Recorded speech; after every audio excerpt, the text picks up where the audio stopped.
Kadapa steel factory అన్నారు, అదొక శంకుస్థాపనల ఫ్యాక్టరీగా మిగిలిపోయింది. ఇప్పటికీ ఇద్దరు ముఖ్యమంత్రులు 4 సార్లు శంకుస్థాపనలు చేశారు. నిజానికి సెయిల్ ద్వారా కడపలో ఒక స్టీల్ ఫ్యాక్టరీ నిర్మించాలి అన్నది విభజన చట్టంలో ఉన్న ఒక హామీ. అంటే పబ్లిక్ సెక్టర్ యూనిట్ గా కడపలో ఒక స్టీల్ ఫ్యాక్టరీ ఉండాలి అన్నది విభజన హామీ. పబ్లిక్ సెక్టర్ యూనిట్ అండి.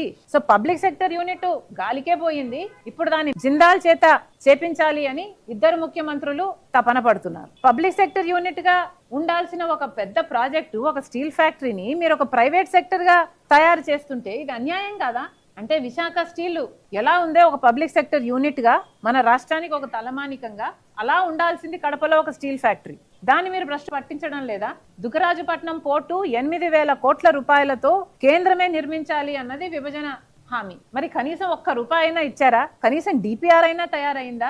బుందేల్ఖండ్కు ఇచ్చినట్టుగా మనకు కూడా 7 జిల్లాలకు, అంటే రాయలసీమలో కొన్ని వెనుకబడ్డ జిల్లాలకు, ఉత్తరాంధ్రలో వెనుకబడ్డ ఉన్న జిల్లాలకు 25,000 కోట్ల రూపాయలు ఆర్థిక సహాయం చేయాలి అన్నది విభజన హామీ అయితే కనీసం దాంట్లో 10%, 5% కూడా ఇచ్చినట్టు లేరు. ఇలా ఒక్కటంటే ఒక్క విభజన హామీ అయినా మనం నెరవేర్చుకోగలిగామా అంటే కనీసం విజయవాడ విశాఖపట్నం మెట్రో రైలు విభజన హామీ అయితే ఇప్పటికీ కూడా దాని మీద హడావిడి చేస్తూనే ఉన్నారు, కానీ మెట్రో రైలు అయితే లేదు. సొంత మీడియా, కూటమి సొంత మీడియాలు కూడా మెట్రో రైల్లో 1 అడుగు ముందుకు 2 అడుగులు వెనక్కి వేస్తున్నారు అని వాళ్ళే రాస్తున్నారు. మరి ఏం సాధించినట్టు?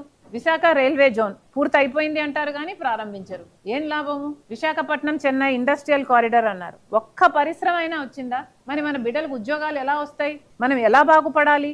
ఇన్ని విభజన హామీలు ఉన్నాయి, ఇంకా ఉన్నాయి, నేను చెప్పనివి కూడా చాలా ఉన్నాయి విభజన హామీలు. కానీ ఆ రోజుల్లోనే 5 లక్షల కోట్ల విలువ చేసే హామీలు ఈ చట్టంలో మనకి ఇచ్చారు. అంటే మనం ఒక చెక్కు పట్టుకొని కూర్చొని ఉన్నాం. ఎప్పటి డేటెడ్ ఇది? 2014లో ఒక చెక్కు మీద డేట్ రాశారు, విభజన చట్టం అని రాసి 5 లక్షల కోట్ల రూపాయలుగా దాని విలువ ఉంటే ఆ చెక్కు మనకిస్తే ఆంధ్ర రాష్ట్రానికి అది మనం పట్టుకొని కూర్చున్నాం. ఇంతవరకు ఎన్కాష్ అవ్వలేదు. కనీసం 10% అయినా విభజన హామీలలో మనకు అమలు అయిందా అంటే ఇంతవరకు 10% కూడా అవ్వలేదు. మరి మన ఎంపీలు ఎందుకు? గుడ్డి గుర్రాలకు పళ్ళు దొమ్మడానికా? గాడిదలు గాయడానికా? ఎందుకున్నట్టు?